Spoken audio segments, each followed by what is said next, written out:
നമസ്കാരം. റാഫ്റ്റോക്ക് ഫുട്ബോളിലേക്ക് അവർക്കും സ്വാഗതം.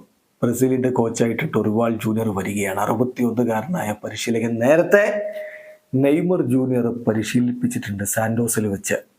നെയ്മർ ടീനേജ് പ്രായത്തിൽ കളിച്ച ക്ലബ്ബാണല്ലോ സാന്റോസ്.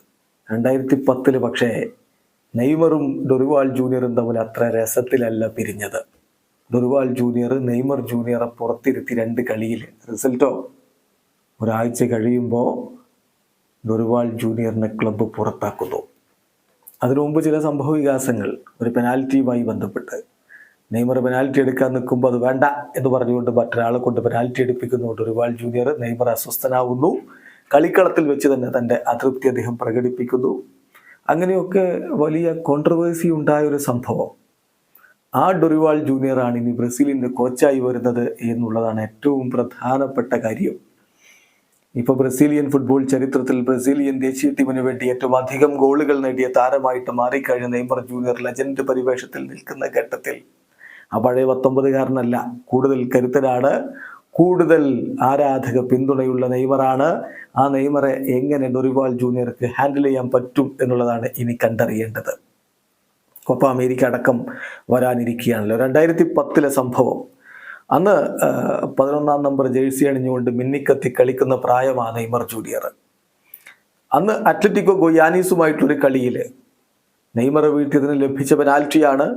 പെനാൽറ്റി എടുക്കാൻ വേണ്ടി നെയ്മർ തയ്യാറെടുക്കുമ്പോൾ എഡുവിനോട് പെനാൽറ്റി എടുക്കാൻ ആവശ്യപ്പെടുകയാണ് കോച്ച് ഡൊറിവാൾ ജൂനിയർ. പന്ത് അവിടെ വെച്ചുകൊണ്ട് നെയ്മർ ജൂനിയർ നിരാശ കൃത്യമായി പ്രകടിപ്പിച്ചുകൊണ്ട് സൈഡ് ലൈനിലേക്ക് നടന്നു പോകുന്നു. ആ ഘട്ടത്തിൽ അദ്ദേഹത്തിൻ്റെ സഹതാരങ്ങൾ അദ്ദേഹത്തെ ആശ്വസിപ്പിക്കുന്നുണ്ട്.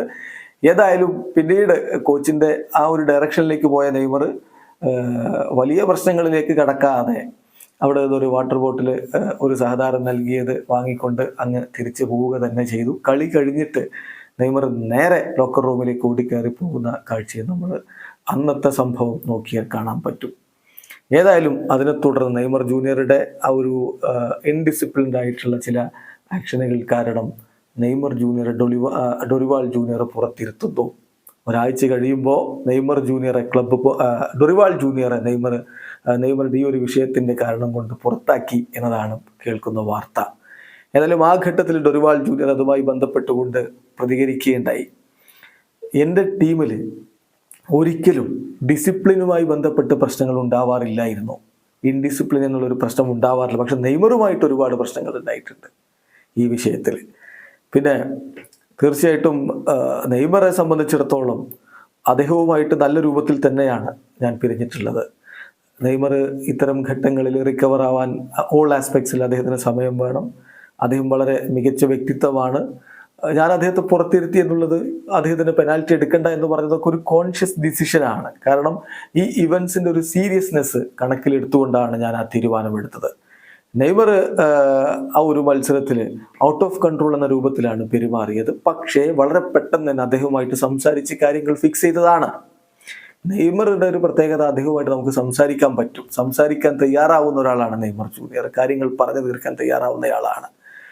എന്നെ പുറത്താക്കിയത് നെയ്മറെ കൊണ്ടല്ല, അത് ബോർഡിൻ്റെ ഒരു റിയാക്ഷൻ ആയിട്ടാണ് എനിക്ക് തോന്നിയിട്ടുള്ളത് എന്നാണ് അന്ന് ആ വിഷയവുമായി ബന്ധപ്പെട്ടിട്ട് ഡൊറിവാൾ ജൂനിയർ പ്രതികരിച്ചിരുന്നത്. എന്തായാലും അത്തരത്തിലുള്ള ഒരു ഹിസ്റ്ററി നെയ്മർ ഡൊറിവാൾ ജൂനിയർ റിലേഷനിലുണ്ട്.